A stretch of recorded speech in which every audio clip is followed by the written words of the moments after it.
o la ye ɲininkali mun kɛ o ye colonel Maliki Diaw a kun taara Burkina a taara mun de la an bɛ se k'a fɔ ko colonel Maliki Diaw a taara kun min na o ye kun belebele de ye kun min n'a nafa ka bon kosɛbɛ kun min n'a sinsinnen bɛ an ka adamadenya tɔbɔtɔli confédération kɔnɔ hakilina nana o de la baara sigilen bɛ o de kan o de la n'i ye jateminɛ kɛ AES mun n'a sigira hakilina kura dɔ de bɛ yen min b'a to jamana ɲɛmaabaw jamana ka maabaw olu bɛ se ka t'u yɛrɛ sɔrɔ jamana wɛrɛw kɔnɔ ka taa kow koromo karili kɛ ka kɛ kow denfaw ye ka kɛ kow denbaw ye donc ala y'a kɛ u ka sapeur pompier minnu bɛ yen o promotion 12nan olu ka bɔli o tɔgɔ de dara o parrainé o denfaya jala de dira an ka colonel Maliki Diaw ma donc jateminɛ na Assimi kɛra confédération président fɔlɔ ye wa Maliki Diaw kɛra confédération maa fɔlɔ ye mun ni confédération ka miirina min ye ka maabaw bila ka taa kow koromokari kɛ ka denfaya jalaw siri o fɔlɔ la Maliki Diaw la donc nin ye fɛnba de ye nin b'a yira k'a fɔ ko AES bɛ ka tagabolo kura de yira adamadenya kɔnɔ bonya kɔnɔ an'an ka taasira kɔrɔw la mun bɛ mɔgɔ tɛ ɲinɛ min kɔ i bɛna ye dans l'histoire mun ma deli ka kɛ o de ye nin ka jamana dɔ ka assemblée ɲɛmaa ta ka taga jamana wɛrɛ ka événements sociaux ko baw dɔ ta k'o denfajala dɔ ma nin ye hakilina ɲumanba de ye mun kan ka dɛmɛ Maliki Diaw yɛrɛ ye a foli kɛ nin na an bɛ Maliki Diaw yɛrɛ fo kosɛbɛ sabula nin koba n'a ɲɔgɔnna a ye nin kɛ a ma dunu ta a ma bala ta ala tɛ dɔ ko bɛ dugu la bon nin de ye nin fana ye qualité dɔ ye adamaden na mun ni mɔgɔ kan k'u sinsin a kan ka don ba la kosɛbɛ parce que adamaden ni majigin ye i jɛ ani ka ko bɛɛ i yɛrɛ ma n'o y'i jɛ a caman na fɛn caman bɛ bɔ a la mais mun nafa bonyana kosɛbɛ Maliki Diaw kumakan dɔw de fɔ a tagali sen fɛ kumakan min bɛ mɔgɔ nimisi wasa kumakan min bɛ mɔgɔ hakili sigi kumakan min bɛ a yira k'a fɔ ko kuma dɔ de b'a da takun fɛnɛ kun b'a la Burkina o de la a taara Burkina ka wasa bulon kɔnɔ mais nin n'a ye kuma jumɛnw fɔ kuma faranga la a ko k'a b'a ɲini a b'a fɔ diɲɛ bɛɛ k'a faamuya ko anw ka jɛkuluba min n'o tɔgɔ ye ko AES ale kɔni ka baara ye de mɔgɔw b'a fɔ ko mun tɛ se ka kɛ a b'i banbaw de ka k'o kɛ pour que ka se ka laɲɛnɛmaya c'est à dire gɛlɛya o de ye anw bolo taasira ɲuman ye an b'an sinsin gɛlɛya de kan pour que ka nɔgɔya sɔrɔ filanan a ko bɛɛ k'a faamuya k'a fɔ AES mun filɛ laɲini de don jamanadenw ka laɲini de don Burkina peuple ni Mali ka peuple ni Niger olu de y'a laɲini o de y'a kɛ u bɛ baara k'o la sabanan a ko AES ni ala sɔnna a ma i b'a ye wa a bɛ taa ɲɛ AES vivra et AES vaincra a bɛ se sɔrɔ setigiw kan donc nin b'a yira k'a fɔ ko mɔgɔ bɛ ka AES bila yɔrɔ o yɔrɔ a taara k'o bɛɛ dan donc jamanadenw mago bɛ nin kuma de la donc Maliki Diaw a taara nin kuma de fɔ an b'a yɛrɛ fo ka Burkina bɛɛ fo ka Niger mɔgɔw fo k'a fɔ Mali an ka AES ko an ka benifini don an kana an ka jateminɛ k'a fɔ k'an ka bɔ Mali ko dɔrɔn na Burkina bɛ malien i n'a fɔ an ka président Assimi Goïta y'a fɔ cogo min ani Nigérien an ye peuple de l'AES de an k'o faamuya an k'a baara kɛ a kana kɛ da la mais a ka kɛ jogo la a ka kɛ taabolo la a ka kɛ miirina la o de dɔ waleyara Burkina fɛ o de sen fɛ ani Burkina président ye ɲɔgɔn ye a taara assemblée la a ye fɛn caman kɛ donc an b'u bɛɛ lajɛlen fo an bɛ se ka min fɔ Maliki ka tagali la Burkina o de ye nin ye. Honorable faamuyali sɔrɔla la parce que maa caman kun bɛ k'a bila hukumu kɔnɔna na o ye an y'a ye k'a fɔ an ka jamana président saba kɔni olu ye ɲɔgɔn ye Niger jirala k'a fɔ ko u bɛna na parlement dɔ sigi sen kan mɔgɔ kun fɛ k'a kun taara o baaraw de la yen nɔ i b'a dɔn k'a fɔ lamɛnbagaw ye faamuyali caman sɔrɔ nin na n'an bɔr'o kɔnɔ an bɛ don an bɛ taga an ka nord la an y'a ye k'a fɔ tile fila in na kɔni an ka armée u bɛ wuli ka jɔ la olu b'u ta la kunnafoni dila kolon kuntanw fana b'u ta la n'o ye Cheikh Daniel ale b'a la ka bɔ ka publication caman kɛ i bɛ se ka jumɛn fɔ armée ka avancé la ani Algérie frontière la. Musa an bɛ a fɔ maliyɛn bɛɛ ye bɛɛ k'i hakili sigi an y'a fɔ Mali ka kɛlɛ mun daminɛnen filɛ jɔcogo fosi t'a la ni Alahu Taala sɔnna ma wa an bɛ guerre de survie de la c'est à dire an ka san an ka balo an b'o o kɛlɛ de la donc o kɛlɛ ni kulonkɛ ti bɛn an bɛ fɛ maliyɛn bɛɛ k'a faamuya ko n'i kun ye jateminɛ kɛ anw ka Mali tɔ min bɛ ka taa Moritani a tɔ min bɛ ka taa Algérie a bi san can bɔ nin bɛ bandu de bolo o de la armée ye wulikajɔ kɛ o wulikajɔ de kɔnɔna na le 22 juillet a bɛnna tɛnɛ ma armée taara Inafarak ka t'o minɛ k'o kan ta ye o bɔlen ko ye sisan a y'i ɲɛsin Tinzawatène ma Tinzawatène ye dugu dɔ de ye Algérie Tinzawatène bɛ yen Mali Tinzawatène bɛ yen o ye jugu dogoyɔrɔ de ye u b'u labɛn yen de bon n'i bɛ fɛ ka kɔnɔ bali den wolo la i bɛ taa fanda yɔrɔ de ci donc armée taara fanda yɔrɔ cili de kama k'a yɛrɛkɛ ka bɔ yen bon o kɔnɔna na o bɛɛ tɛ se ka kɛ nɔgɔya ye o y'a ye gɛlɛya dɔw bɛ bɔ a kɔnɔ o de y'a to a fɔ ko kɛlɛ mana kɛ cogo cogo fɛn dɔ bɛ se ka bɔ a la mais mun jɛlen don ni nɔgɔ t'o la maliyɛn bɛɛ k'i da ka sunɔgɔ armée bɛ ka yɛlɛ ninnu kan k'a bɛ yɛlɛ ka yɛlɛ sɛ kan cogo min hali n'a y'a sɔrɔ u dɛmɛni bɛ maa wɛrɛw fɛ minnu b'u jogo kɔrɔ la parce que mun tun bɛ sen na o de tun ye ka Mali yɛrɛ k'an ka dugukolo minɛ an na k'a sanu ni a fɛn bɛɛ bɔ donc armée de ko o tɛ se ka kɛ donc maliyɛnw k'u hakili sigi an ka dugawu k'an ka armée ye an kana kunnafoni jugu lamɛn minnu bɛ kunnafoni jigi se olu ka hɛrɛ de b'o la o e bɛ ka Sɛri Daniyɛli min fɔ a bɛ balo nin de la o n'a nana fɔ sisan ko Mali ka armée bɛ ka san sɔrɔ est ce que Faransi min ye terrorisme financier a bɛ wari d'a ma bilen a bɛ sara de k'a ka kunnafoni jugu de lase fo mɔgɔw k'o faamuya c'est à dire la ni mɔgɔ bɛ kunnafoni lase maa min bɛ ka kunnafoni lase e k'ale jateminɛ jɔnni b'a sara a bɛ jɔnni ka baara la ale kɔni tɛna taa kunnafoni baara kɛ ka sɔrɔ Faransi bɛ k'a sara k'a bɛ kuma dɔ fɔ min da ka di anw na o bon fo jamanadenw k'u hakili dayɛlɛ o de la ni maa dɔ ye kunnafoni di i bɛ jateminɛ kɛ kunnafoni dibaga ye jɔnni ye a bɛ nin kunnafoni di a ka hɛrɛ jumɛn b'a la jɔnni bɛ k'a sara walasa a ka nin kɛ maa min b'i sara k'i ka ko daja u la i bɛ kunnafoni dɔ de di min bɛ jamanadenw ja wuli donc maliyɛn bɛɛ k'i hakili sigi fosi tɛ yen mun bɛ yen o ye an ka dusukun kɛ kelen ye an ka dugawu kɛ armée ye an ka wuli k'an jɔ armée ye an ka mankan minnu bɛ Bamakɔ yan an k'o dabila an ka bɔ politiki mankan kɔnɔ an ka bɔ taɲini mankan kɔnɔ an ka bila an kunna ko ni jamana ma kan ta ye e min ko élection tɛna kɛ e min ko fɛn fɛn ka kɛ o tɛna kɛ donc an b'o terrorisiw kan de an bɛ k'u bunte de baara ma ban o de la gɛlɛya ninnu bɛ na nin wagati la hali murujankaw fɛ yen gɛlɛya bɛ yen an b'a kalama mais armée tɛ sapeur pompier ye o territoire ka bon jama ka ca n'i ka jamana ka bon ka se degré dɔ ma jamanadenw de bɛ fara ka jugu fɛnɛ kɛlɛ i n'a fɔ segukaw ye mun ɲɔgɔnna kɛ aw ka quartier n'aw ka kinw na minnu ye maa jugu ye a ye t'u ɲini a k'u di faamaw ma a k'u kofɔ o de ye défense nationale ye an ka mankan dabila an ni ɲɔgɔn cɛ an ka kɛ ɲɔgɔn fɛ o de bɛ sen na c'est pour cela même profiter nin fɛ ka Korema bɛɛ fo mais ka parti ADPM fo le seul parti pour le moment min ye communiqué kɛ k'a ɲɛsin armée dɛmɛli ma ni élection ko nana an ka parti bɛ wuli pan a ye taa élection na n'u wulila fɛnɛ n'o an bɛ mais nin de ye wagati ɲuman ye c'est la solidarité des partis politiques autour de l'armée u mago b'o de la bi u mago bɛ an bɛ fɛn fɛn da bɛɛ kun kan ka communiqué kɛ parce que armée y'an bɛɛ de ta ye i bɛ transition fɛ o i tɛ transition fɛ o armée kɔni y'an bɛɛ de ye mais munna armée bɛ nin kɛlɛ la an b'an da de ten k'o lajɛ n'a fɔra ko parti ka baara ye ko ka fanga ɲini e bɛ se ka fanga sɔrɔ ka sɔrɔ dugukolo t'e bolo i bɛ se ka fanga sɔrɔ ka sɔrɔ armée t'i bolo bon n'o armée bɛ ɲɛguwan na don min communiquéw de kun kan ka caya bi ni nin dɔgɔkun kɔnɔ ka sɔrɔsiw dɛmɛ k'a yir'u la k'a fɔ maliyɛnw b'u kɔfɛ ni sɔrɔsi minnu filɛ e politicien b'a la ko i tɛ transition fɛ i ka mɔgɔ b'a la min bɛ transition fɛ i ka mɔgɔ b'a la maliyɛnw de don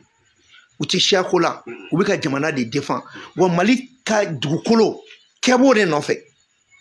yala nin tun tɛ wagati ye an bɛɛ ka wuli ka communiqué ba kɛ k'an b'an ka sɔrɔsiw kɔ wa i kana kɛ Asimi fɛ o y'i ka problème ye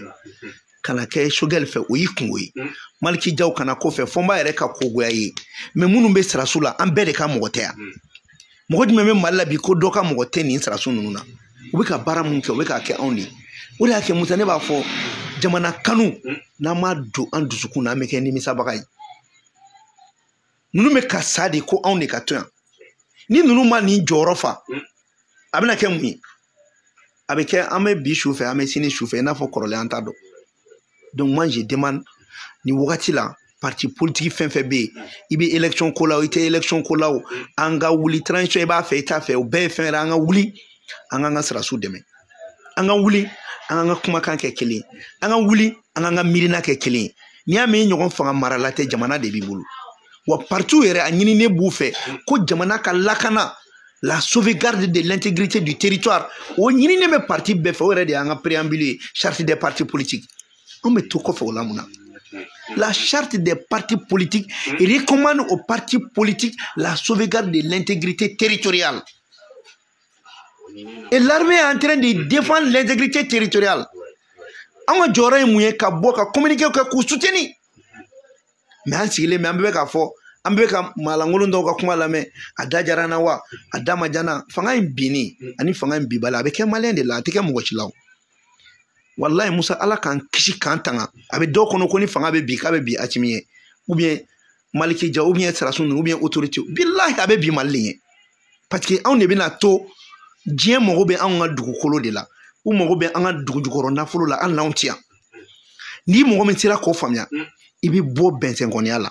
i bɛ bɔ juguya fu la i bɛ bɔ miirina fu la mɔgɔw ka kɔrɔbaya quoi e ka intérêt ni gansan i ka kɔnɔbara ni min kɔlɔsi i bɛ n'a juguyara ka tɛmɛ e m'aw k'a ka bi i bɛ se ka k'a su fɔlɔ ye ala k'an kisi k'an tanga an ka dugawu kɛ jamana in Musa nin kɛlɛ bɛ taa san 100 de la n y'a fɔ n bɛ segin a kuma kan wa n'an y'an jija k'an bolo di ɲɔgɔn ma san 10 ɲinan kɔfɛ tubabuw bɛna baara ɲini Mali la yan wallahi n b'a fɔ k'an sara masa Aramani na ale min bɛ se ko la n'an y'an ni kɛ kelen ye ka gɛlɛya ku ka kɛlɛ in ka Sirasiw dɛmɛ san 10 Sirasiw tubabuw bɛna delili kɛ Mali la yan e ma jeux olympiques ye ni Mali bɛ ka jeux i t'a ye a bɛ fa cogo min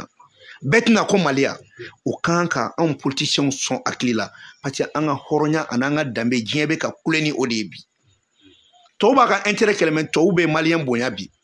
ko sababuya kɛ an bɛ taa sira min kan sinon AES de façon générale donc kɛlɛ min bɛ ka kɛ i mana diɲɛ kɛlɛ o kɛlɛ kɛ hali n'i ka mɔgɔ kelen sara mɔgɔ si tɛ fɛ i ka mɔgɔ ka sa mais kɛlɛ in armée b'a kan mɔgɔ ka bila u kungo la ko depuis jeudi an b'a kan kɛlɛ mana kɛ gɛlɛyani bɛ don a kɔnɔ mais armée b'u kan de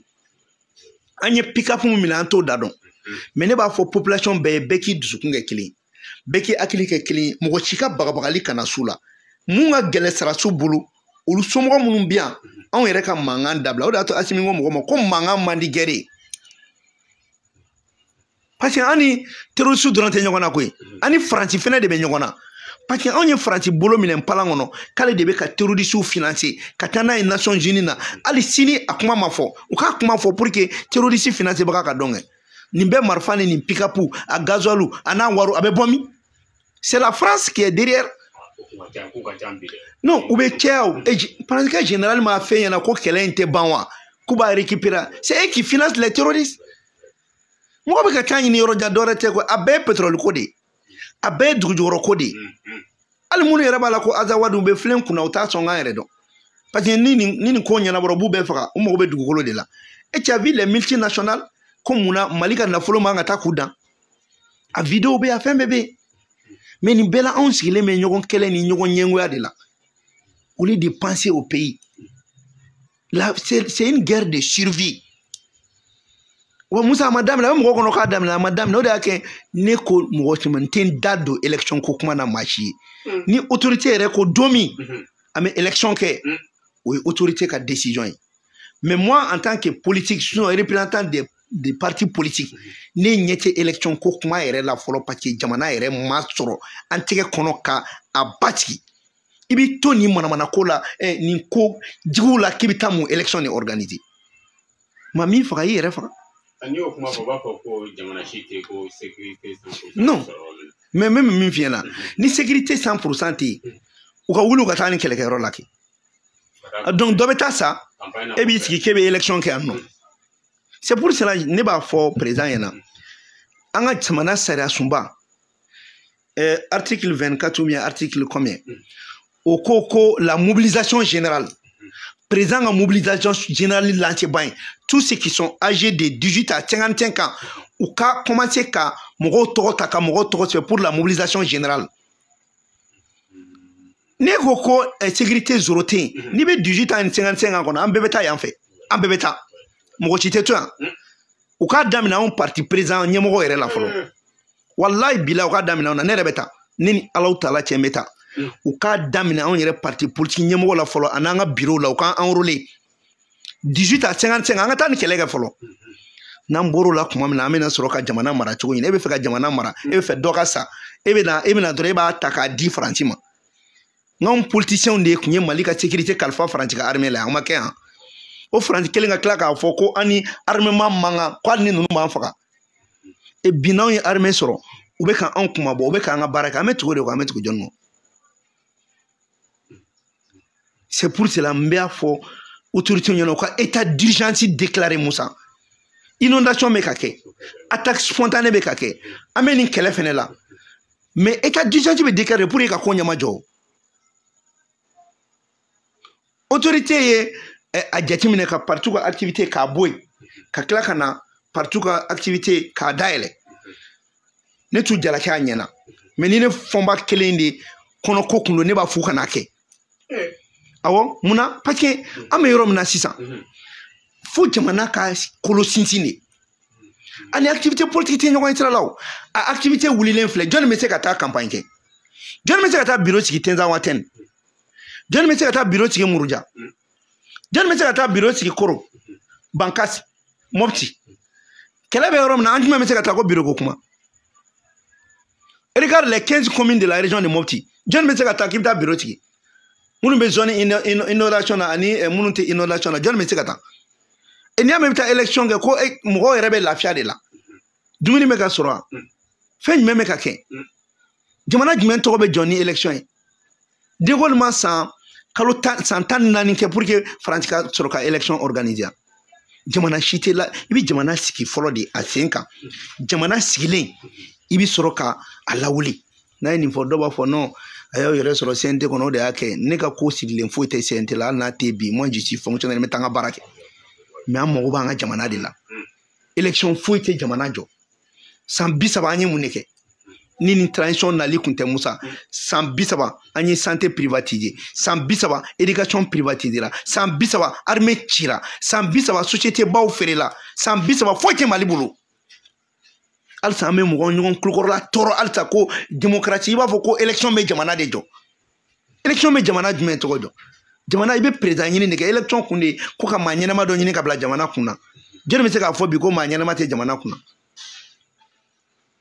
solo na foro ko nu ko élection en prele ndo koy mais nete élection ko kuma de la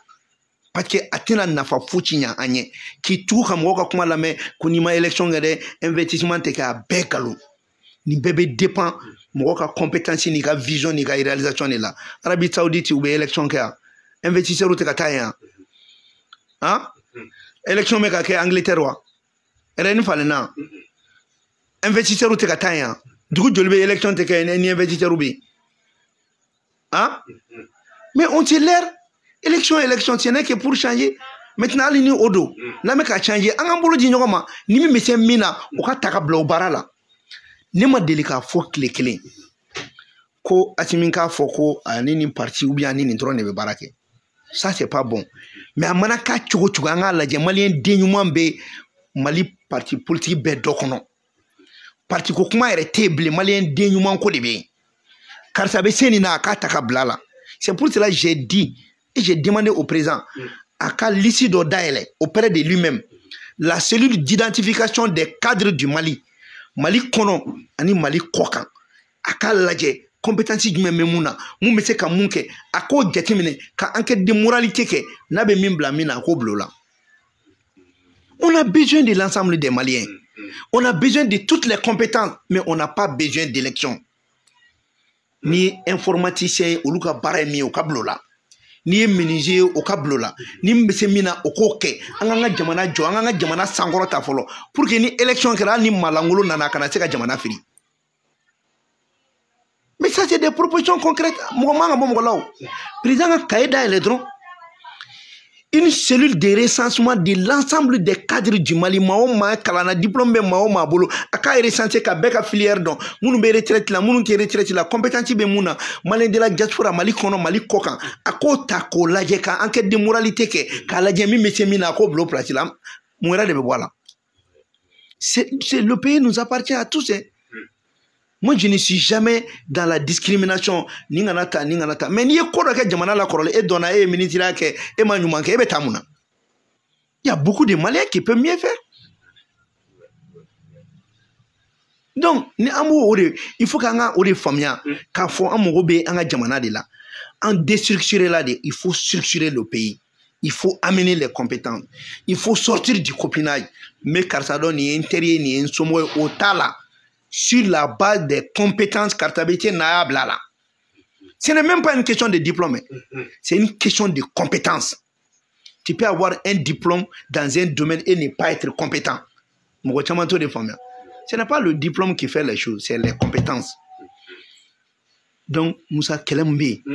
en boulot de Nyogoma, Malien Kanka Jamana financier. Et je répète,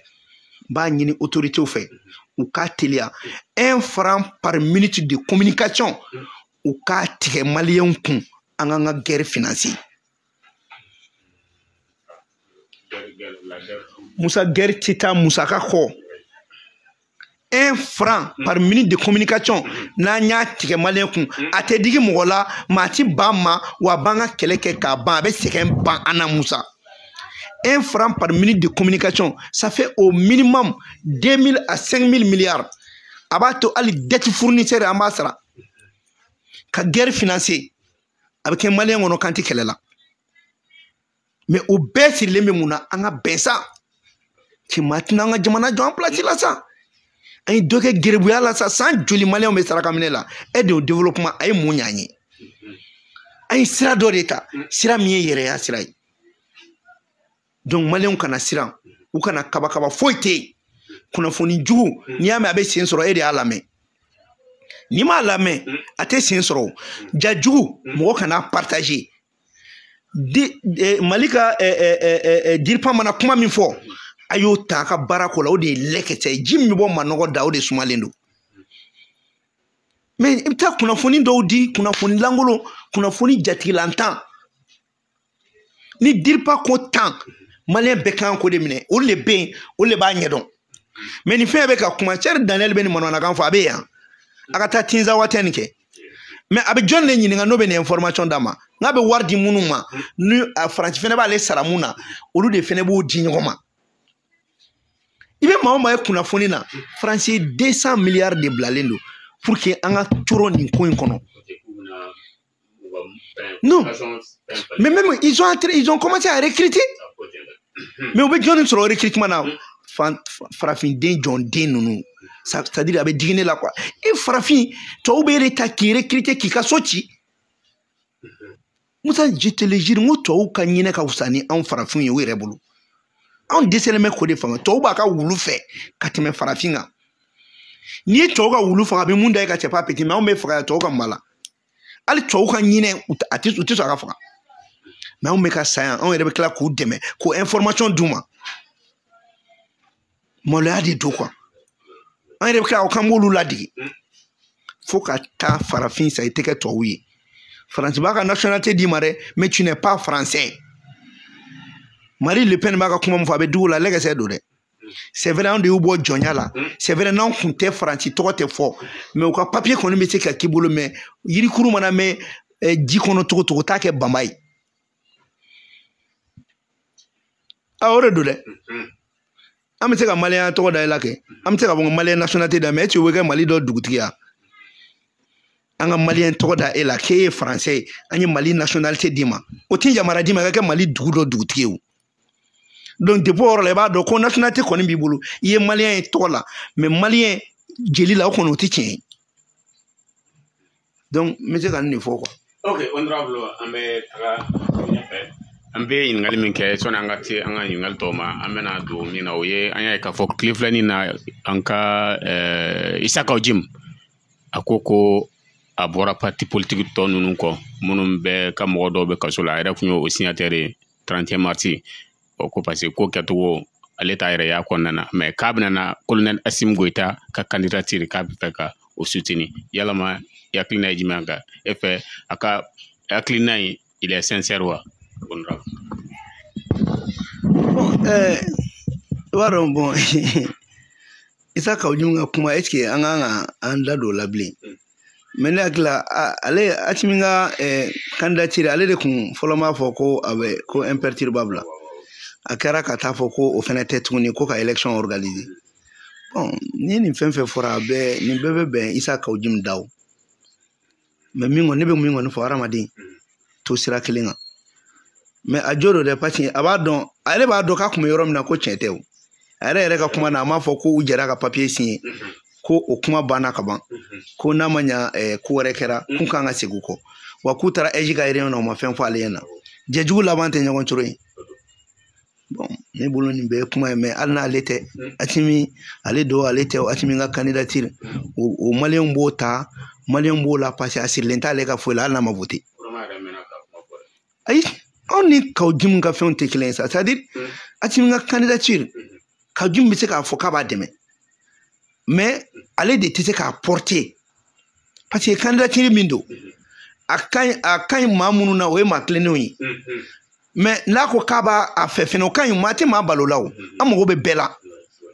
an mago bɛ bɛɛ la wa a b'a ka kun min kama Kaujim b'a ka intérêt dɔn koyi mais minnu bɛ taa bila u ka jɛkulu kɔnɔ olu de t'u ka fɛn dɔn i y'a faamuya bon ne bolo c'est-à-dire mɔgɔ c'est pas trop la peine quoi mais malien yɛrɛ fɛnɛ kan ka dɔn k'an bɔra politique cogoyalama dɔ kɔnɔ quoi mais a y'a faamuya ko ni kulera ko t'a ɲa n'i ye tɛgɛrɛ fɔ o t'a ɲa an k'an tilen dɔrɔn ce qui est sûr an bɛɛ kun tɛ ɲɔgɔn kan CNT la hein bon an bɛ se k'a fɔ ala de y'a latigɛ mun y'a sɔrɔ mɔgɔ ka laɲini t'o ye mais dans tous les cas an bɛɛ ka jɛ ka jamana dɛmɛ Musa ni mɔgɔ ko k'a tubira k'a bɛ na ne b'a fɔ n k'a ka na parce que Mali y'an bɛɛ ta ye c'est à dire ne tɛ fɛ an ka maa gɛn ka bɔ an cɛ la quoi ni nakun ye Maliko ye ni Maliko don an k'a kɛ hali ni Mali bɛɛ ko bi k'u bɛɛ tugura Assimi Goïta kɔ a ka di ne ye mais jɔyɔrɔ dɔ de bɛ o tɛ se ka di bɛɛ ma bilen quoi parce que bɛɛ si dɔnna wa o t'a to fɛnɛ ko jɔyɔrɔ bɛ ta ka di mɔgɔw ma quoi wa o kuma t'a to fɛnɛ ko danaya bɛ da i kan ka fɛn dɔ k'i la cɛ o cɛ y'i janfa siɲɛ kelen a b'i janfa kuma bɛɛ maa o maa y'i janfa siɲɛ kelen il va toujours te trahir mais ni maa y'i janfa fɛnɛ n'i y'a ye kan'a gɛn i bolo d'a ma n'i bɛ se ka hɛrɛ mun k'a ye o k'a ye mais ko bɛ ko la o tɛ se k'o d'a ma an mago bɛ nin bɛɛ la hali Kaujim an mago b'a la parce que a bɛna farali min kan a bɛna fara an kan ka kuma ɲuman dɔ fɔ a yɛrɛ ma ko sécurité baara kɛra ni candidat don a b'a dɛmɛ alhamdulilayi komi an b'o kuma na kɔrɔlen n'a ye o jo fɛnɛ d'a ma o ka ɲi hali minnu fɛnɛ bɛ yen o ka na an kana mɔgɔ si de gɛn parce que i b'a dɔn n'i y'a dan ne ma an politicien bɛɛ bɛ fara ɲɔgɔn kan bi k'a fɔ k'an ka ninnu dɛmɛ ni baara ka kɛ bon mun bɛ se mun na o ka di o ma mais yɔrɔ dɔ de bɛ yɔrɔ dɔ la o de man kan ka di a man kan ka kɛ gâteau plat ye quoi selon les compétences donc ne t'a jalaki et puis moi je lui salue ne b'a fɔ nin bɛɛ de ka ɲi ni bɛɛ nana faamuya tan bɛɛ ka bɛɛ dɔn tan o b'a to bɛɛ b'a dɔn bɛɛ kan ka bila minɛ min kɔnɔ dans tous les cas faso Mali an bɛɛ de ta don wa hali ni Assimi k'a bɛ candidat ye a mago bɛ maliyɛn bɛɛ ka voter mɔgɔ si kana sɔrɔ min bɛ taa contre la o fana ye hɛrɛ de ye o et nous invitons les autres mais a dabaliban kana k'i la ni Assimi y'a fɔ ko don o don ko candidat don i tɛ parti ye Mali la ah on fɔ dɛ ne de y'o f'i ɲɛna dɛ les partis politiques ont déjà compris koyi ayi parti b'u jija ni député ko de ye sisan o ani sénateur ni maire o banna o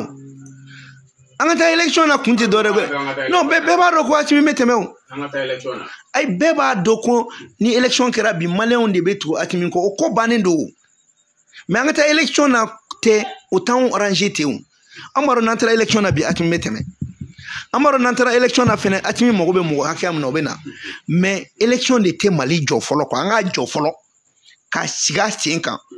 ka sɔrɔ ka taa kalafili la sinon u ta tɛ élection kun ye o u ta an ye dɔ kɛ kɛrɛfɛ situation dɔ ka na pour que an yɛrɛ ka revirement kɛ quoi c'est à dire Kaujim ye revirement kɛ cogoya min na olu bɛ fɛ revirement ka kɛ au cours des élections c'est pour cela i b'a ye nin bɛɛ la an kun bɛ opposition kun bɛ yen majorité kun bɛ yen an bɛɛ bɛ kuma bɛ fɔ ɲɔgɔn ma mais n'a fɔra ko élection dɔrɔn minnu tun bɛ ka ɲɔgɔn dɔgɔya olu de bɛ taa liste kelen kan depuis o yɔrɔ la i b'a dɔn ko hɔrɔnya t'a la hɔrɔnya tɛ taɲini de don donc élection tɛ dabɔ maliyɛnw yɛrɛ kama a bɛ dabɔ dɔw de ka taɲini kama han voilà mais Musa n bɛ min f'i ɲɛna politique ɲɔgɔn hɔrɔn baara tɛ diɲɛ bɛɛ c'est à dire politique dabɔra de k'i ka jamana jɔ mais politique ma dabɔ k'i kɔnɔbaranin fa politique ma c'est à dire an ka politiciens caman kɛra businessman de quoi ils ont confondu les business et la politique business i bɛ don la il y a pas de sentiment c'est l'intérêt mais n t'a sɔrɔ wa ni n tɛ n t'a sɔrɔ n tɛ don a la o business de ça ce n'est pas la politique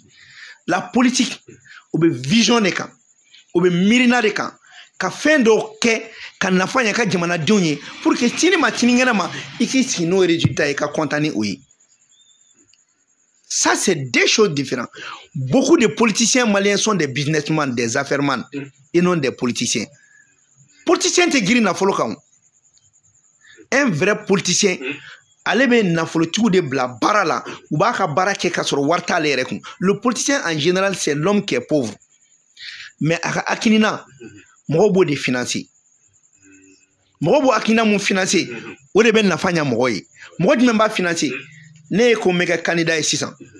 ne ko ni n kɛra candidat ye concurrent déloyal n b'o bɔ opérateur économique ni ɲɔgɔn cɛ Mali tailleur n bɛ fɛɛrɛ kɛ aw bɛɛ ka se ka don INPS la sogo feerelaw a bɛ don INPS la luwanse an b'o jigin minnu bɛ masɔnkɔrɔ baara la an bɛ fɛɛrɛ kɛ olu ka se ka taa ɲɛ mécaniciens an bɛ fɛɛrɛ bɛɛ kɛ olu ka mécaniciens la jamana ka sɔrɔ dɔ d'u ma mun b'a to n'u fana bɛ kɔrɔ ka se ka wari dɔ sɔrɔ ka bila kɛrɛfɛ donc n'e nana o fɔ bɛɛ b'i yɛrɛ ye o hakilina minnu na olu a ma se waribɔ la olu b'a fɔ cɛ min bɛ nin bolo ka da o bɛ ne arranger ani nin nana an ka tailleur bɛ yiriwa ni nin nana an ka logo feere bɛ yiriwa ni nin nana an minnu ye sarasiw ye an bɛ dɔ sɔrɔ ni nin nana an opérateur économique c'est ça o vision de bɛ na n bɛ courant lana n bɛ tile bayɛlɛma k'a kɛ tan n bɛ na ni kɔgɔji ye n bɛ na ni nin ye a bɛɛ bɛ dabɔ hɛrɛ min bɛ kɛ jamanadenw ni b'o y'a kɔnɔ wa n'i y'o min fɔ i kan k'i jija k'o de kɛ c'est ça honorer son engagement non mais ay promesse tɛ yɛrɛ tɛ ninnu bolo ils n'ont même pas de vision ninnu bɛ se ka mun de ko ils n'ont pas de vision e k'u bɛɛ lajɛ u bɛ nin kuma bɛɛ la depuis transition daminɛna e y'a jɔn ye ka bɔ ka proposition dɔ kɛ ko n'a ye nin kɛ ko nin bɛ di jamana ma ils n'ont pas de vision min b'u da dɔrɔn non n'an kɔni taara an b'a kɛ tan mais min b'e kɔnɔ o fɔta kɛ n'e ma se ka ta jamana ka baara kɛ n'o ye a ka fɔ ko nin ye nafa ɲa mɔgɔ joli joli bɛ yen bi n'u kumana u bɛ proposition kɛ n'a bɛ don ba la c'est ce qu'on demande aux politiciens là où nous sommes les politiciens doivent sortir bon transition na a bɛ ka nin kɛ a ɲana mais n'a ye nin kɛ tan nin fana bɛ sɔrɔ d'an ma a ye nin kɛ kuranko la nin bɛ kɛ tan mais n'a ye nin kɛ nin bɛ kuran d'an ma o k'a sɔrɔ e yɛrɛ ma dɛsɛ kuranko in na ka tɛmɛ dɛ o ye kana taa fɛn dɔ fɛnɛ fɔ n bɛ jamana coro dɛ o dɔrɔn de don Musa jamanajɔ ma nɔgɔn koyi c'est à dire jamanajɔ bɛ i n'a fɔ muso furu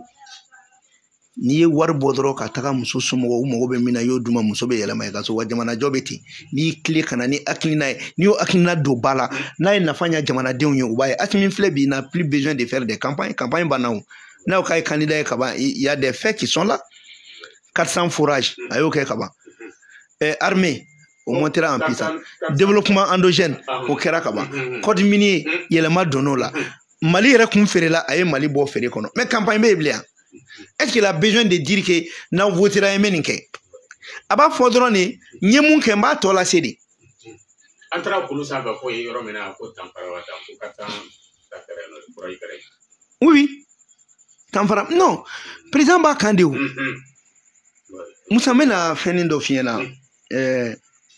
Ɲamakɔrɔ école publique la n bɛ profiter ka Ɲamakɔrɔ école publique mɔgɔw fo ne ni n ka partenaire an jɛra ka forage dɔ kɛ école publique la a forage ni kun ye jateminɛ kɛ Ɲamakɔrɔ école publique kalo kalo kun bɛ 30 000 de don robinet wari la mais depuis an ye forage d'u ma kalo la o tɛ tɛmɛ 300 kan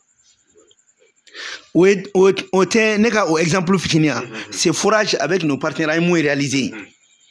kalo kalo u kun bɛ 7000 6000 de don ji la mais sisan a tɛ tɛmɛ 300 kan. Il gagne combien?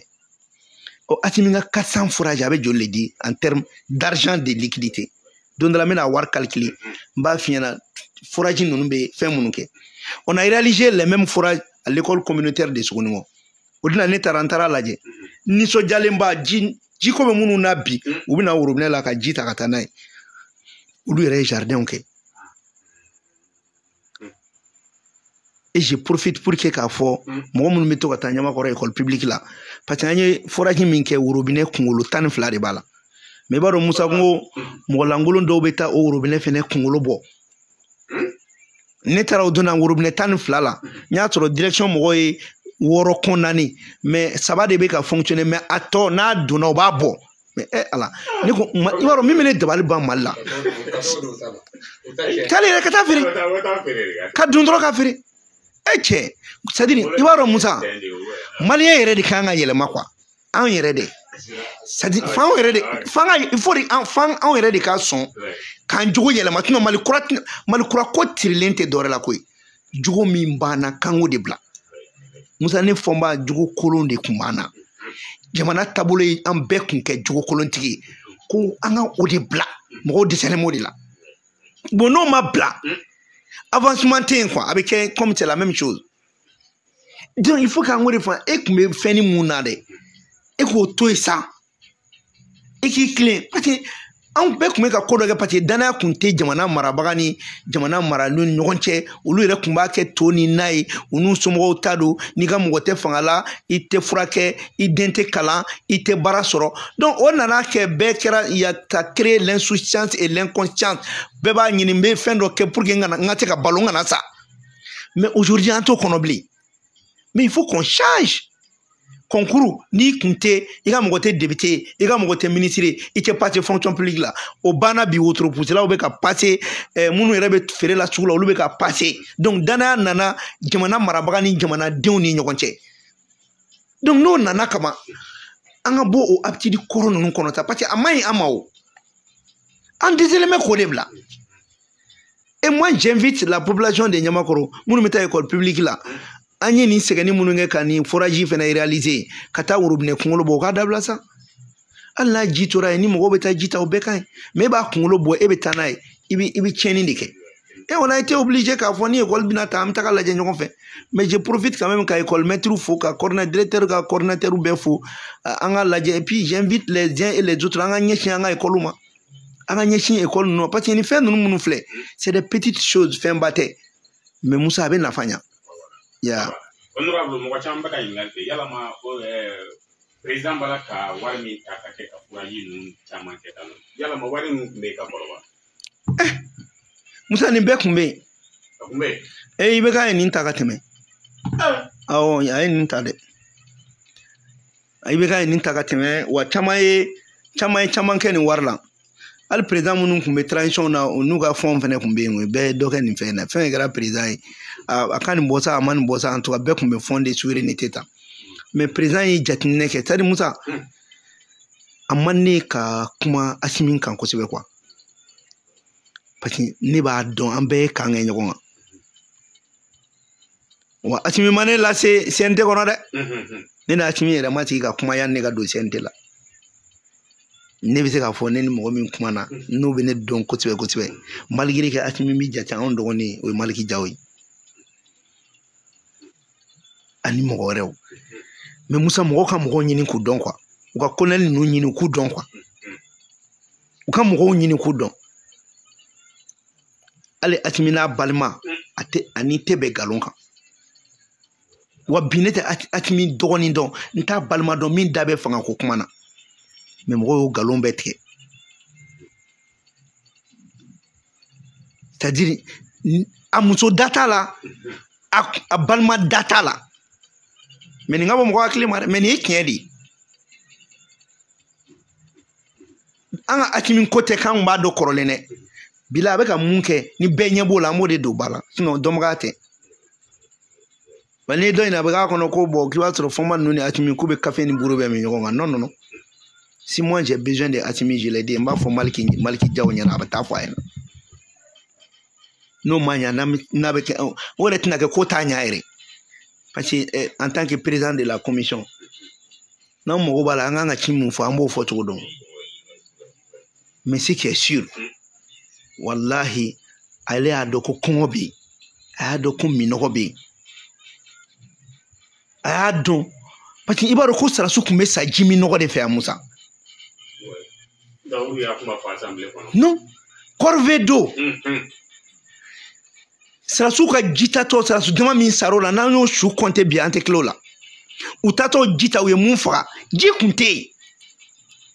mais nin y'a ye a bɛ ka 400 foraji mun fɔ ani foraji min bɛ ka kɛ n'u ye yɔrɔ o yɔrɔ minɛ i t'o da dɔn dɛ an ye yɔrɔ o yɔrɔ minɛ ni Mali y'a yɔrɔ minɛ Sarasu bɛ taa foraji kɛ yen ka ji di duguladenw ma o tɛ ka compter 400 in fɛ dɛ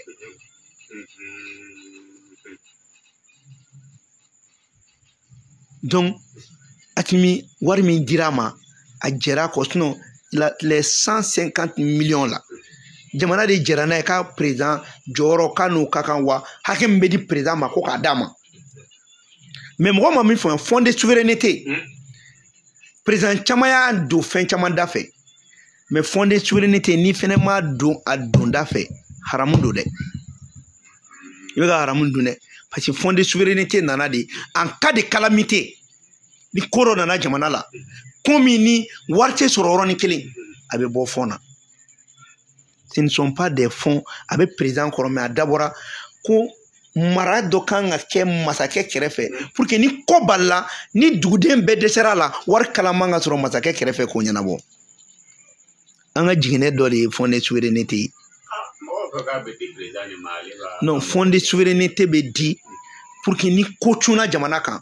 ni président yɛrɛ mago gɛlɛn min cunna kan n'a fɔra ko président ka sara ye nin ye n'e ma nin bila kɛrɛfɛ n'a fɔra ko nin koba dɔ kɛra wari tɛ wandɛ kɔnɔ ni wari tɛ président yɛrɛ kɔrɔ dun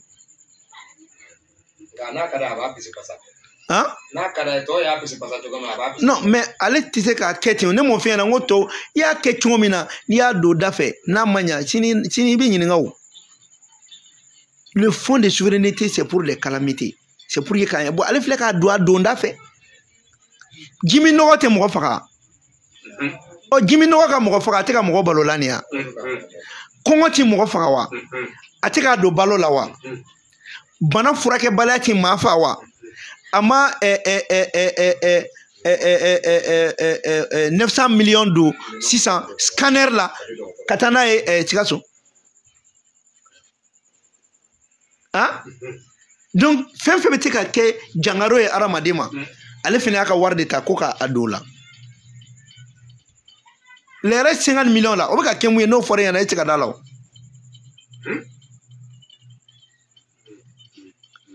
non Bafa ni cliché tɛ dɛ c'est comme fond spécial min bɛ an ka président Maliki Jaw bolo mɔgɔ mɔgɔ fatura CNT kɔnɔ ou bien mɔgɔ mɔgɔ somɔgɔ fatura wari bɛ taa d'a bɛɛ ma fond a bɛ tila ka fond social dɔw fana ta k'a ta ka taa balo di dɔw ma Kalabankɔrɔ dɔgɔtɔrɔso filɛ n ko Maliki Jaw ye équipement ta d'une valeur de plus de 10 millions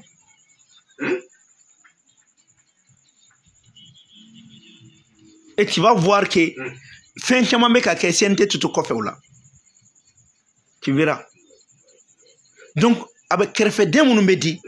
a tɛ di ten ko fɛn dɔ kɛ n'i ye ɲɛmɔgɔ ye ko dɔ bɛ se ka cun i kan c'est comme dutigi mana kɛ cogo cogo kɛrɛfɛden bɛ kɛ munna fɔlɔ la n'an kun y'an ka du bila an b'a fɔ ko dutigi kɔrɔ tɛ k'a ta ye du ye o mais dudenw bɛ wari dɔ fara ɲɔgɔn kan o kun bɛ di dutigi ma o bɛ bila kɛrɛfɛ ni ko dɔ cunna a b'o ta k'o don la mais dutigi ta tɛ mais a kɔni bɛ d'a ma a b'a fɔ k'a ka don da fɛ bon jamana mara fana bɛ kɛ ten de c'est la même chose o fana bɛ bila primature la mais an y'a kɛ Bafa ni cliché min bɛ bila dɔrɔn i b'a k'i yɛrɛ ta ye ka i yɛrɛ ka publicité n'i ka fɛnw kɛ n'a ye alors que a kan ka don da dɔ de fɛ da min ye jigitugu fɛn ye donc mɔgɔ k'a faamuya mɔgɔ caman tun bɛ nin kɛ mais président y'a dɔn k'a fɔ ale tun bɛ dugu ma ale bɛ gɛlɛya mun na ale bɛ a mago tɛ luxe la o ni Asimi kun nana wariko de kama a dan ye dɔrɔn k'i bolo di Faransi ma sini bɛɛ a mago bɛ wari min na u bɛ CFA baden dilan ka na d'a ma même si c'est des milliers de milliards u bɛna d'a ma ayi mais Faransi de tɛ k'an wari dilan e de bolo e ka wari in tɛ faux billet ye o parce que n'a bɔra Mali la faux billet don n'e taara e ka Faransi fa a bɛ dun Chine yan hali a tɛ dun Lesotho Afrique yan a tɛ dun hali Mauritanie papier de don mais a bɛ se k'o camanbaden dilan machine de t'olu bolo olu tɛ ka dilan a bɛ se ka camanbaden dilan ten k'a fɔ bon président comme i sɔnna anw ta ma i t'an gɛn bilen an bɛ so fa wari la ka d'a ma il peut lui donner des milliards et des milliards mais il n'en a pas besoin waati Faransi compte la ko dɔrɔn a y'aw tilen a b'aw anw ka intérêt bɛ yan an ka intérêt bɛ yen n'aw nana n'aw sɔnna anw ta ma a b'aw bila an ka fɛngɛ kɔnɔ an bɛ baara kɛ il n'a dit à personne et il n'est contre personne a ko anw m'an ta ɲini i fana b'i ta ɲini mais ne ko k'an t'an ta sɔrɔ k'e de bɛ taa n'a bɛɛ ye e ka taa an ni tɛ taa o dɔrɔn de ma bɛn mɔgɔ ma wa an b'o de kɔnɔ dɔw bɛ k'o de yɛlɛma aw isolelen don dɛ donc an ka jamana ta k'a di u ma u ka to yan u tɛ impôt sara u ka multinational bɛ ta u tɛ impôt sara min ka di u b'o kɛ jamana la u b'u da don an ka ko la u b'u ɲin don an ka ko la anw yɛrɛ sago tɛ kɛ bilen fo min ka di olu bɛ kɛ o ye jamana yan a ko ko de tɛ kɛ fɔlɔ la hali même ministre pour que premier ministre ka taa Faransi de b'a décider ni liste kɛra u b'a bila ka taa quai d'Orsay la u b'a lajɛ jɔnni kan ka bɔ a la jɔnni kan ka don a la ministre si ma ta a ka liste ma taa Faransi Musa hali député kalafili député minnu ka liste bɛ na minnu kan ka passer u b'a liste dɔn approximativement jɔnni ni jɔnni bɛ passer et c'est pour cela il finance les élections saraka de b'u bila k'u bɛ élection financer mɔgɔ dɔ ka taa ne m'a f'i ɲɛna n ko n'u ka temps don an bɛ élection députation an b'an si k'an tɛ passer même si je suis milliardaire il tɛ passer parce que depuis élection ma daminɛ mun bɛ passer mun tɛ passer a dɔnnen don les listes sont faites pour que minnu kan ka gagner olu bɛ gagner minnu kan ka perdre olu bɛ perdre et tout est planifié jamana kun t'i bolo koyi a fɔli de ma nɔgɔ foyi kun t'e bolo yan fosi kun t'i bolo yan a jateminɛ dɔrɔn i ka code minier la Musa pour que i k'a dɔn ko Mali kun tɛ yen n bɛ tamaseere 5 dɔrɔn f'i ɲɛna fɔlɔ e ka Mali code minier a fɔlɔ u ye 200 petites mines di opérateurs économiques ma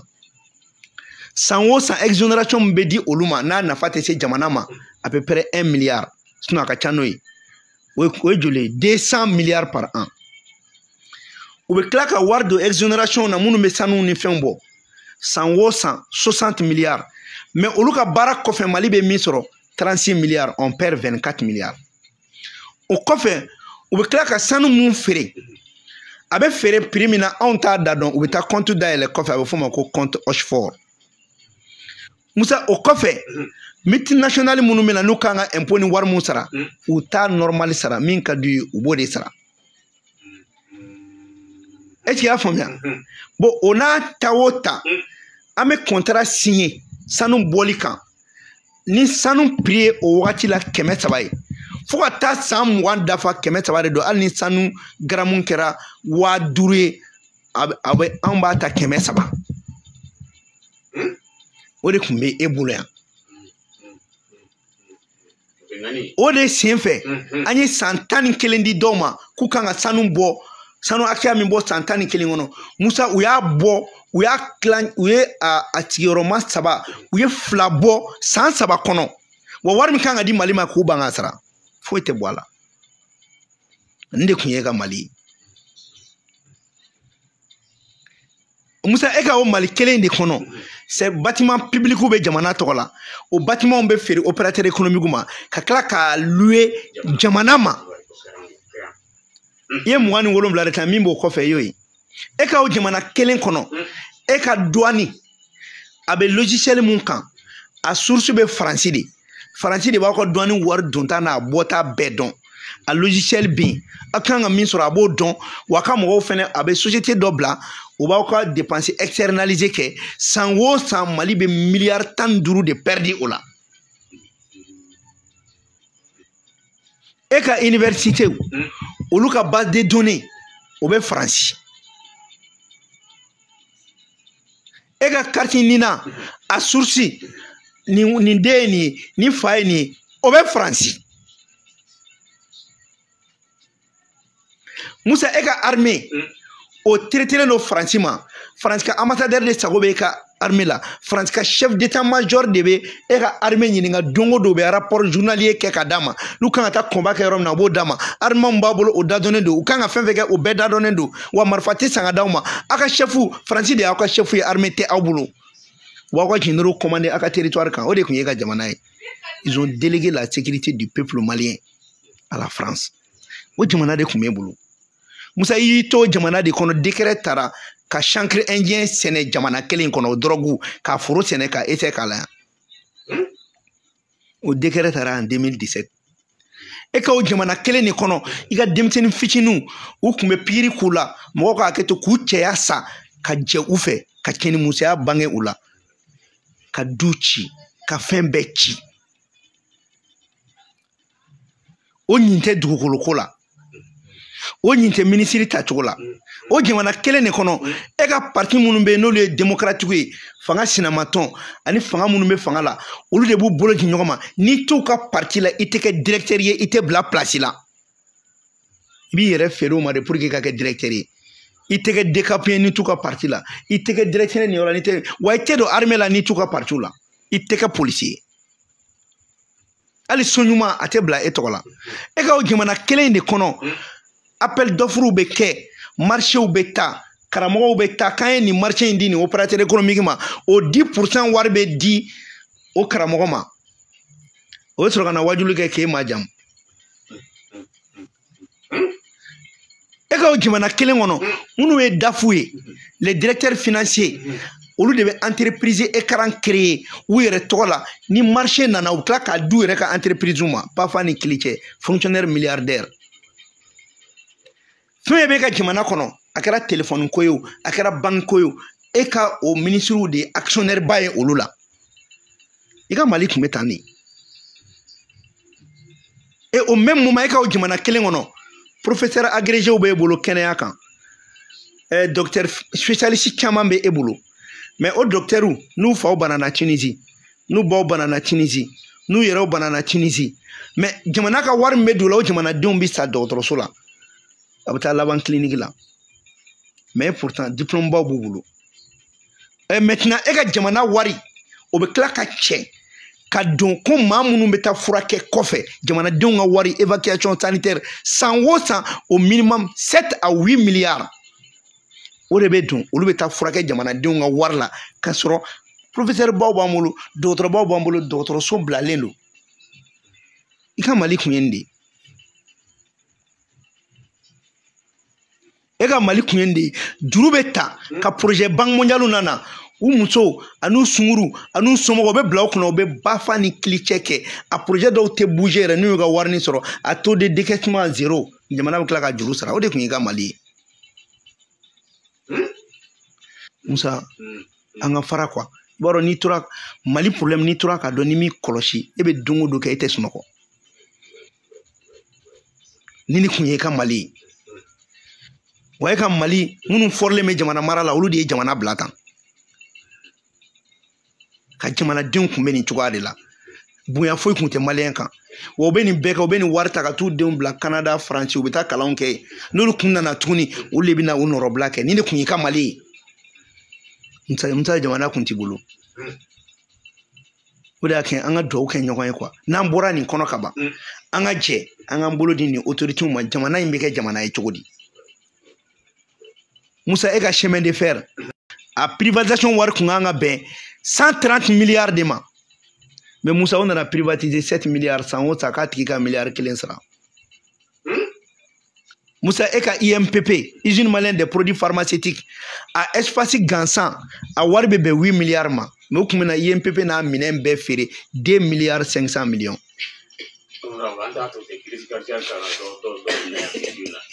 donc ni ne kun bɛ yen maintenant on wulila papa ka taa élection na n'an ma élection kɛ jamana tɛ ka mara c'est tout simplement pour les autoriser ka jamana jeli min ka jamanadenw bila ka taa wari d'u ma u ka voter hali n'u ma voter u bɛ pate mais min ka di u b'o kɛ jamana la ko parce que k'olu élira alors qu'ils sont même pas élus sur 8 millions de Maliens 3 millions de bɛ taa voter sinon moins que ça o ye aw ta est-ce que vous êtes légitime pour gérer ce pays là mais en kulukura mana toro ay kalafili ke e de la ka mairie wa entra ni kalafili ay mo joli soro il va faut couler mo ere soro c'est des chiffres colmatés on connaît ici akme fiena ibi ka voix sur la yana ka ti abi yelema on nommait des présidents de bureau qui changeaient des voix yana ka ta mairie là vous savez ni cursus beke j'ai été assesseur j'ai été président de bureau j'ai été délégué de bureau j'ai été superviseur des centres wa Mali élection départ démocratique nana bekeranena au temps de Alpha Oumar Konaré moi j'étais l'un des représentants de Tchaoulé Mamadou Konaté dans les bureaux de vote sans fil kelena on de kunye Tchaoulé nga moy akera nyana de quoi élection kera on nyana en tour krefe ka nyini de ka don fin jmen kera Moussa Tchaman bi nous tara ku dawe mon ke Mali la Moussa c'est pas mais bela Moussa nanda de oil for aid la dungo de ibe kashi oil for aid au final pétrole de kumedi Malima quand il fantan jamana wi les pays islamiques ni pétrole barilier 40 millions de dollars ou ba di Malima 35 millions de dollars maintenant le reste 5 millions de dollars société doba baissant au claque au claf là ka clancher dima et ça faisait souvent au minimum 100 milliards par mois war fene kumena o kume tunu chogum la eto do jamana marabaga do be a politicien do bo te kuma nyogon fe alistini ni adjue ni wache doga war bora oil for aid de la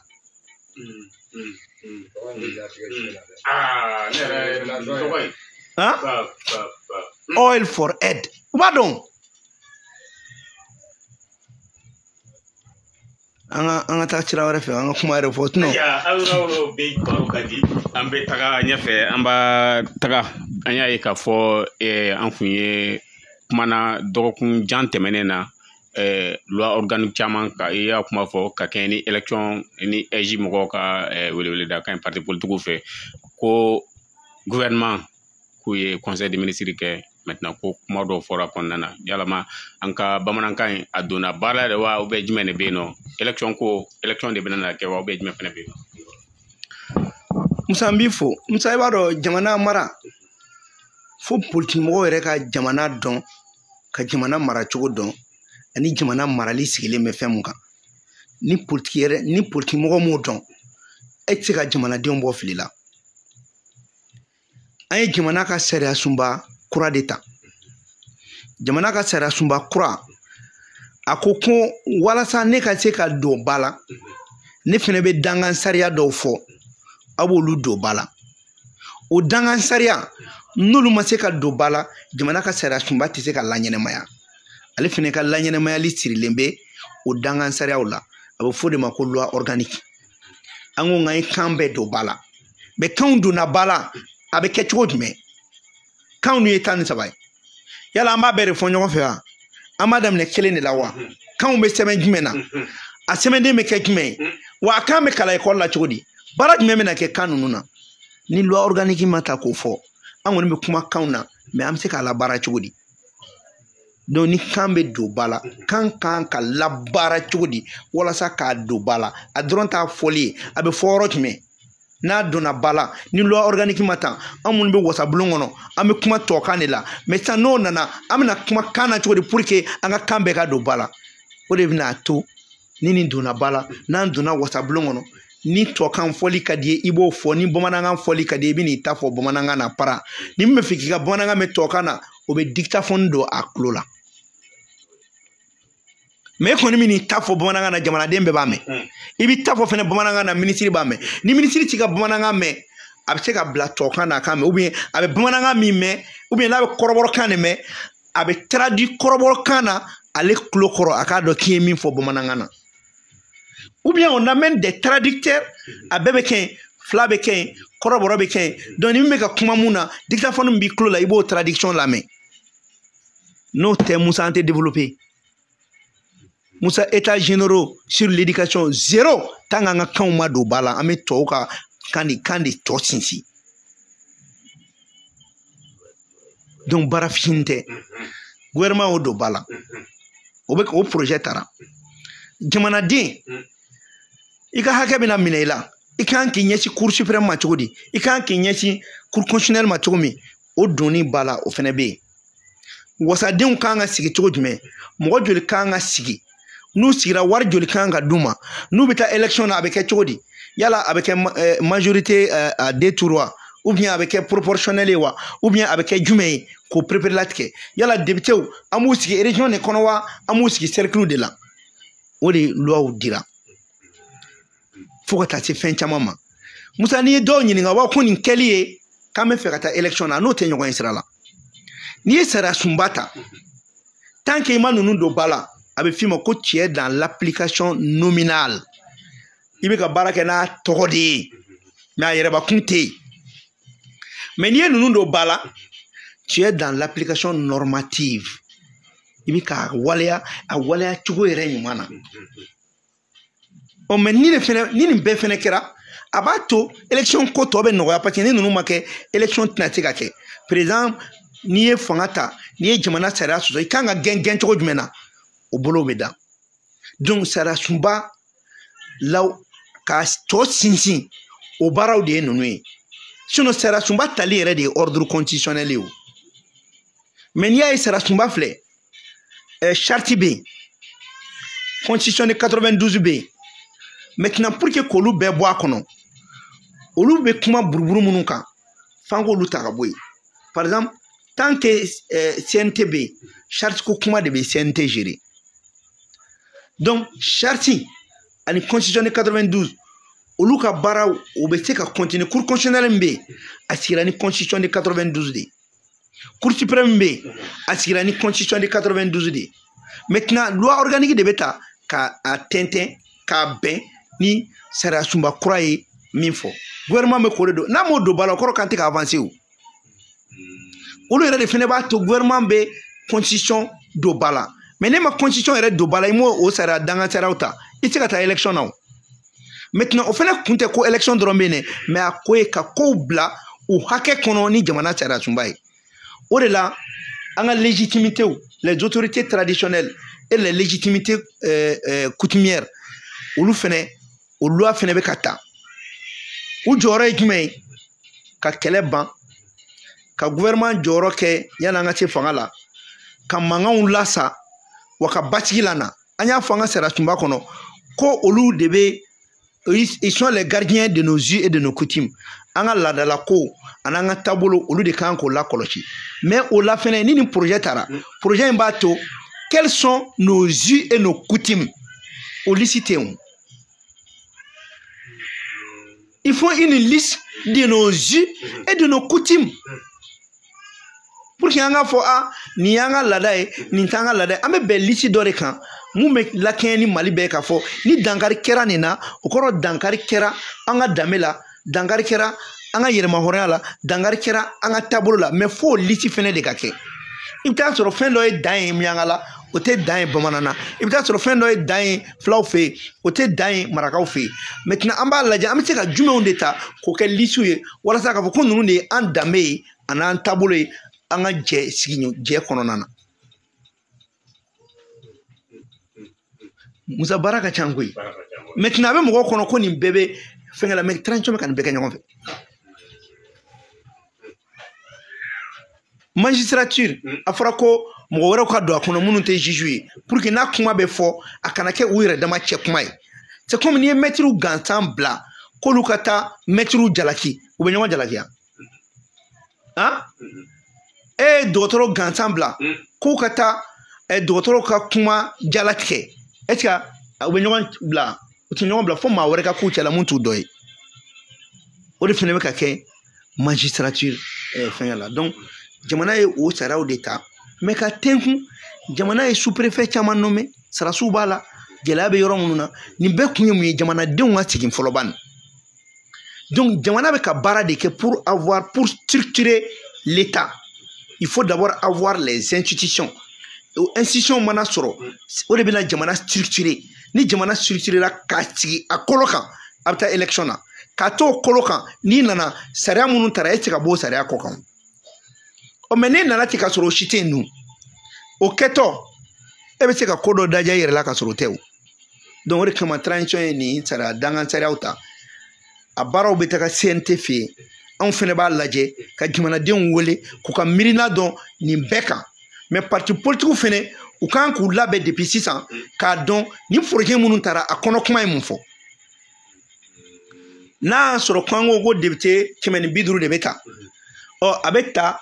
cercle de la wa a bɛ ta région na n'a fɔra k'a bɛ ta région na parti bɛ jateminɛ kɛ est ce que a régionnalement an bɛ sɔn wa ou bien an b'a fɔ k'a ka na cercle la n'u ko ko proportionnel don est ce que a proportionnellement a avantage ye jumɛn ye a inconvénient ye jumɛn ye bon parti bɛɛ kan ka baara k'o kan fɔlɔ sénateur bɛ ta cogo di mɔgɔ joli don yala mɔgɔ 100 de don wa mɔgɔ 150 don wa ou bien mɔgɔ 80 de don wa o fɛnɛ bɛ jumɛn u ta cogo bɛ kɛ cogo di u kan k'u labɛn n'u welela u bɛ na u ka miirinaw di anw miirina ye nin ka nin ye an bɛ fɛ a ka kɛ tan an bɛ fɛ a ka kɛ tan an bɛ fɛ ka kɛ tan parce que n'a dira commission min ma o commission fɛnɛ jagoya don ale ka jamanadenw wele k'u ka miirina ɲininkali kɛ loi organique in kan yanni a bɛɛ ka don ba la voilà un peu donc baara in kun tɛ dɔrɔn ko élection mais baara kun ye ka jamana yɛrɛ sinsin a kolo kan mais jamana sinsintɔ a kolo kan o bɛ labɛn teliya walasa an bɛ se ka kalafili baaraw kɛ a kɔni bɛ kalafili baaraw teliya parce que n'i y'a mɛn i bɛ kala fili kala fɛn bɛ kɛ baara o baara bɛ kɛ a baara bɛɛ bɛ ɲɛsin jamana ka sariya sunba labatoni de ma donc o de kama ninnu sariyaw bɛ ta walasa a ka se ka bonya a bɛ se ka baara kɛ donc ni la parti politique kun kan ka communiquer de fɛnɛ kɛ ka gouvernement fo mais e y'u ye ka foli kɛ yan il devait saluer le gouvernement c'est-à-dire ça c'est des choses politiques n'a kɛra an man k'aw datugu a kan quoi mais nin bɛɛ la u ɲɛ tɛ nin si la an ka taa élection na dɔrɔn préalable tɛ yen c'est-à-dire c'est ça l'action politique là c'est très important koyi politique ɲɔgɔn baara ɲuman tɛ mais ni malankolon donna ko la a b'o malankolonya kɛ anw m'a kɛcogo ɲuman de ye mais il faut k'a ka kɛ ka ɲa et c'est pour moi j'ai dit aux gens je suis un homme politique ne b'o fɔ hali sini wa je suis fier de l'être parce que n mago bɛ n bɛ fɛ miirina dɔ de bɛ n na hakilina dɔ bɛ n na k'o kɛ n ka jamana ye pour que n ka jamana ka jamana tɔw dan mais n'o t'i dusukun na fɛ e yɛrɛ ka kɛ fɛn ye e ka se i denw ni musow ma e ye affaire man de tu es businessman mais tu n'es pas un homme politique et il faut que les Maliens fassent la différence entre un homme politique et un homme d'affaires sinon un businessman wa parti politique président caman ye businessman de ce ne sont pas des hommes politiques et politique se ka kɛ ni wari tɛ o galon ye politique bɛ kɛ ka sɔrɔ wari t'i bolo i ka miirina kama waritigiw bɛ na k'i dɛmɛ k'i ka miirina don ba la waritigiw mago tɛ bi ka hatimi ka miirina don ba la tu n'as pas besoin forcément d'être riche mais il faut que tu travailles aussi i fana se ka kɛ e tɛ baara la e tɛ foyi la ko politique de ye ka baara ye politique tɛ maa si ka profession ye et c'est la raison pour laquelle ils sont devenus des hommes d'affaires quand tu fais la politique une question de profession tu deviens un mendiant et tu deviens lié à la vie politique alors qu'il faut être lié à aux visions politiques voilà pourquoi quand on tient mɔgɔw la bilen ni nana ni wari ye ka ni député ma bɛ bɔ ni parti la a bɛ t'i ka parti la parce que ce n'est pas fondé sur de la conviction ce n'est pas fondé sur une vision Mali parti politique t'a fɔ k'u ka bɔ n'u ka projet de société ye i bɛ taa sɔrɔ copier coller baden de bɛ caman ta la o ye nin ta ye dɔrɔn o y'a ta ka fara kan o ye nin ta ye wa ou bien copier coller à partir de la France on est socialiste ou par Francis socialiste ou projet ta dɔrɔn ka na coller an ye capitaliste ou bɛ dɔ ta ka coller an ye libéraux ou bɛ taa libéraux ka fɛn ta ka coller aucune vision de rénovation adaptée à leur propre réalité o tɛ parti ye o c'est pour cela an kɔni an bɛ taa an bɛ sɛgɛn mais nous on a une vision an ka vision fana a sigilen bɛ fɛn dɔw kan et ça c'est indéniable o de la tun an b'a fɔ toujours an ka cɛta saba tɛ bɔ yen la souveraineté militaire, la souveraineté culturelle et économique et la souveraineté économique et monétaire. O y'an ka combat ye, o y'an ka vision ye. Le développement endogène, o y'an ka vision ye. Ka ko kɛ ka bɛn ni maliyɛn yɛrɛ ye, o y'an ka vision ye. An yɛrɛ bɛ nin cogoya mun na sɔrɔ mun b'an bolo an bɛ mun de kɛ? Bi maliyɛn mago bɛ fɛn naani dɔrɔn de la. I bɛ dun ka fa sabati, i bɛ kalan kɛ, i bɛ kɛnɛya kɛ, i bɛ armée di, mun bɛ bilen? Que veut le peuple? Manger et boire. foro b'an bolo an ka sɛnɛ kɛ jamanadenw kɔngɔ ka n'u minɛ o ni bagan mara bɛ taa ɲɔgɔn na o ni jɛgɛmɔ bɛ taa ɲɔgɔn na o ni dugukolo sɛnɛ bɛ taa ɲɔgɔn na o yiridenw bɛ kɛ aw b'aw balo fo ka taa fɔ ko min kɛra a tɛ siri maa la malo b'aw bolo ɲɔ b'aw bolo zaban b'aw bolo dabilennin b'aw bolo tulu b'aw bolo kɔgɔ b'aw bolo sukaro b'aw bolo a bɛɛ bɛ k'aw bolo yan nɔ i bɛ kɔɔri sɛnɛ i bɛ tila ka fini sɔrɔ o la ça c'est l'agriculture. Maintenant, il y a kalan du bala. Tu mets l'ensemble des ressources. Il y a war bado kalana. Jamana den fait makala ou jamana tita rochi. Ou d'ata faut que le capital humain, c'est l'éducation et la santé. Ou jamana den fait makena ou bete ka compétition ga. Ça la sou bana ba to bete ka guerre ka.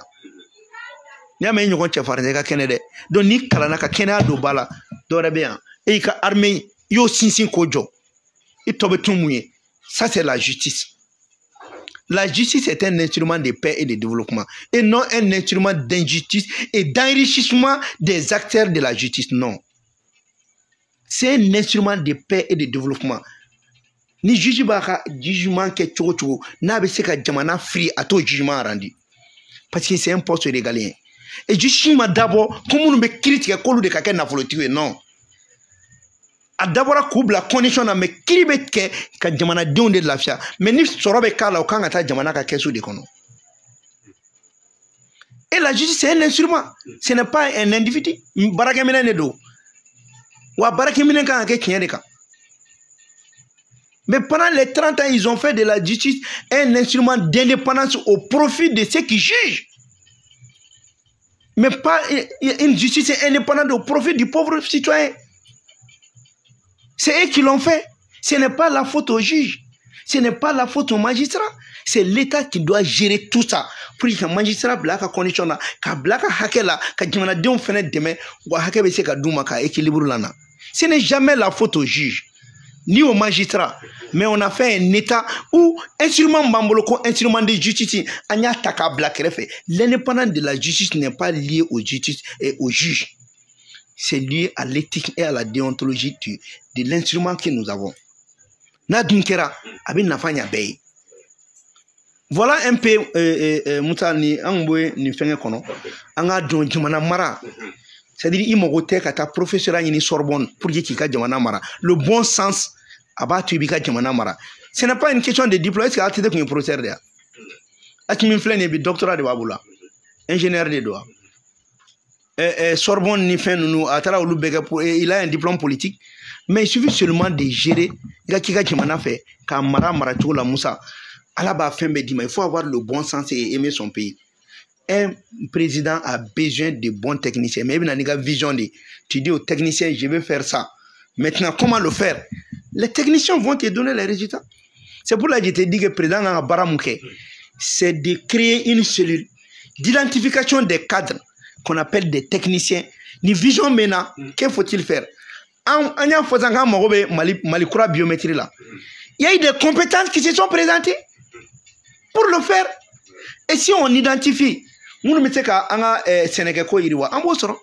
Nous mettons qu'à Bagango iriwa, ambosoro. Il suffit seulement de créer une cellule d'identification des cadres du Mali pour se rendre compte qui peut faire quoi. Et là, ça te permet de savoir exactement ni profil mais ça on exprime les besoins de la fonction publique. Mais il faut voir aussi le besoin de l'ensemble des cadres du Mali. Pas seulement de ceux qui sont des fonctionnaires. Mais moi, je le mal là, nous sommes à les structures privées là, Malien Jolibé, Kalan Jimembala, compétence Jolibala. Nous réunis Kofraïka, Moussa Eka Jamana Marama Noawa. Nous compétence, mais nous n'avons pas fait au café. Et d'ailleurs, quand on là, il développe. Donc vraiment, c'est me fait qu'on fait un développer. Moi, comme de temps en temps, on a mis baroque. Amanga kina fo pour que moi, effectivement, n'ayez jamais mana jamana kola.